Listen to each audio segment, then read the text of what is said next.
People. Que pasa, sapa, say what they do. Welcome to Jamaica Dancehall Source, your source for dancehall and our entertainment news. Now people, you know that Jamaica basically open up, so therefore the curfew hours, lesser hours lock in, more hours out, and you know exactly what that is going to mean, party central.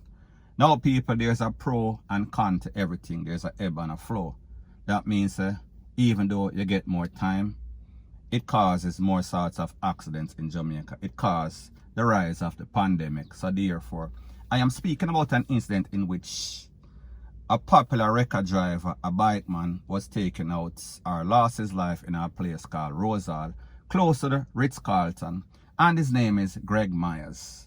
Now people, this is a post that Greg Myers made moments or hours before he went to that bike show, before he lost his life. Take a listen, take a look, and then I'll give my piece. Yeah, I'm stay with something. The funny people in the veranda. On the veranda, I go and chill. Wait for my mom to come in so we can touch road. That's it. I want to shave to and the little one there. So him there. Going up on the ground. Now people, like I said, this youth, very popular, Greg Myers, bike man, known more as a wrecker man in the era. Good youth, family man, hard-working man, not a thug, not a criminal. However, people, you know that with most Jamaicans, whenever the weekend comes, it is party time, and people, he decide that he wanted to go to some sort of party, some sort of bike show. So people, I am going to let you take a listen, take a look to some videos when he was at that bike show, and then I'm going to give my piece.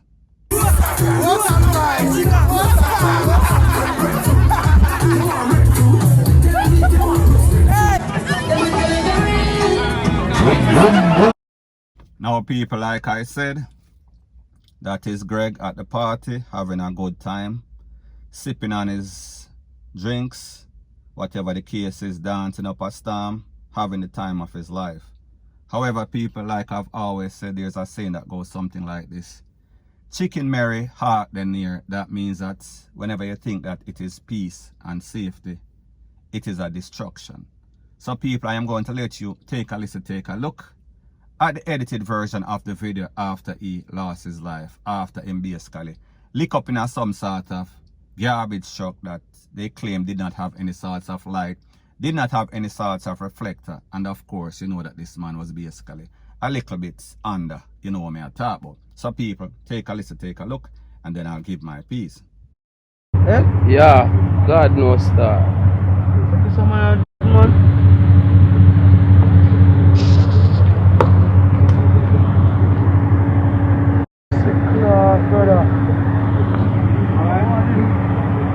Man.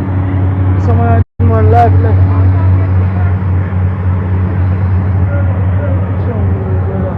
God knows, star man, just crash off a bike, star.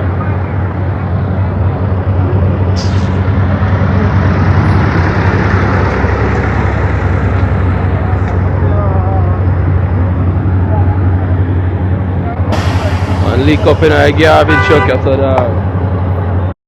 Now people, like I said, whenever you mix fast bike, partying, the J and the Ray, T, Lele, and then bad road condition, and then you have some people that don't know the rules and laws as it pertains to parking.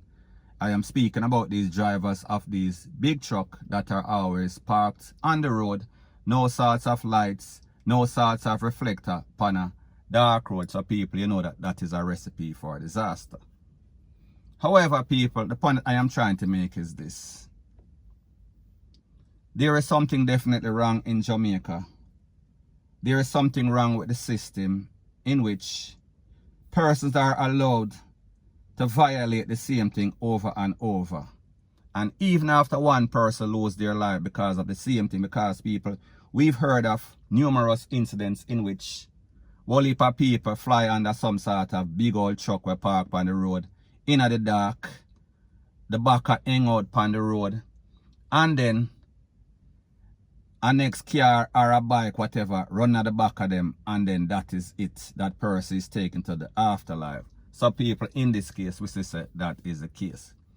So people, I say this to say that when is the authority, the relevant authority, going to take a stand and make sure that these people have them big old truck, them big old truck that are driving on these dark roads in a night with no sorts of reflector, no sorts of light. And people, the truth and the fact is that a lot of these trucks that you see on the road, they are hired. They are contracted to the government themselves, NSWMA or whatever the relevant authority is. However, they are allowed to conduct business. They are allowed to park all over the place. And then people lose them life. So people, may just show you how Jamaica run and how Jamaica is a place that is negligent and very irresponsible. And there's a lot of persons who lost their life that could have easily been avoided. And in this case, that is the case. And people don't get it twisted, don't get it misconstrued because of the fact that this man might have been drinking. That might have contributed, that might have been a very big factor in the whole thing. However, people, I have no information to validate or verify that. Point blank and period. So anyways, people, that is my views on the whole thing as it pertains to that. And like me say, it is just my views and opinion. It is not the gospel. Your views and opinion can be respectfully different from mine. But let me know what you think in the comment section. Bless up. Now, the next thing that is popping in the news is that we see that Jamaica was under some sort of tropical storm watch, Elsa. And people understand how Jamaica works.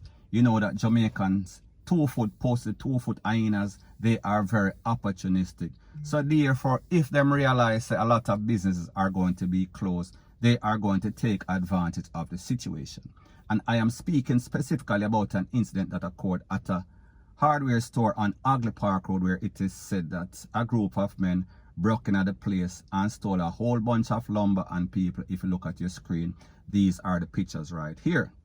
Now, based on the information, it is said that the JC of Jamaica Constabulary Force, they received information about the robbery and they went to St. Andrews South, and people, they recovered the stolen property from a man. A man was taken into custody and he is now locked up for the thievery of said lumber. Now, people, let me ask you a question.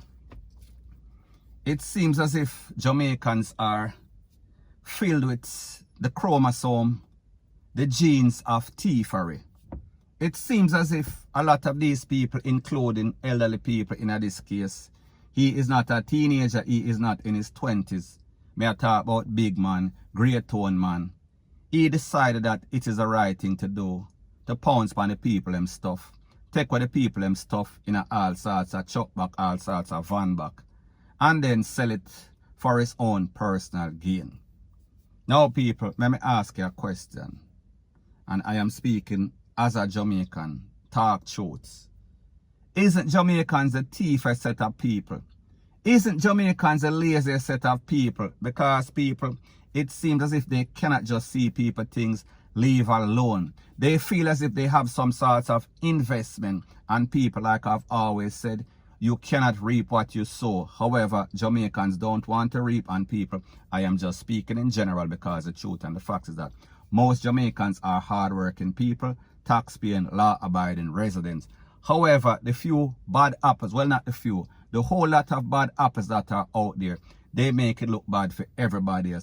And people, I say this because it seems as if Jamaican people have some sort of red eye. Them have some sort of fingersmith genes. And people, this is a perfect example, point blank and period. So anyways, people, that is my views on the whole thing as it pertains to that. And like I say, it is just my views and opinion. It is not the gospel. Your views and opinion can be respectfully different from mine. But let me know what you think in the comment section.